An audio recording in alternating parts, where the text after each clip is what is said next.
Hello everyone, সবাই কেমন আছো? আশা করছি ভালো আছো, আমিও ভালো আছি। চলো আজ তোমাদের সঙ্গে আমি একটা মিনি ব্লগ শেয়ার করব। অনেক দিন তোমাদের সঙ্গে কোনো ব্লগ আমার শেয়ার করা হয় না। তো এটা ছিল কলকাতার বিগেস্ট বিউটি এক্সপো।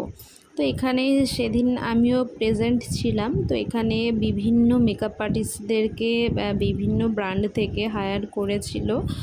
তো সেখানে এক একটা লুক এখানে ক্রিয়েট করছিল মেকআপ আর্টিস্টরা, বড় বড় যেসব মেকআপ আর্টিস্টরা মোটামুটি আছে। এখানে প্রফেশনাল যে বিভিন্ন ব্র্যান্ডের প্রোডাক্ট এখানে সেল হচ্ছিল, যেটা অনেকটাই কি বলবো অফারে ছিল। তো আমি সেরকমভাবে তৈরি হয়ে যাইনি, ফার্স্ট টাইম গেছিলাম, আমি তেমন কিছু প্রোডাক্ট নিতে পারিনি, টুকটাক কিছু নিয়েছিলাম। তো খুবই ভালো লাগলো আমার। নেক্সট ইয়ার যদি হয়, হয়তো নেক্সট ইয়ারও হবে। তো তোমরা যাওয়ার চেষ্টা করো, আশা করছি তোমাদেরকেও খুব ভালো লাগবে।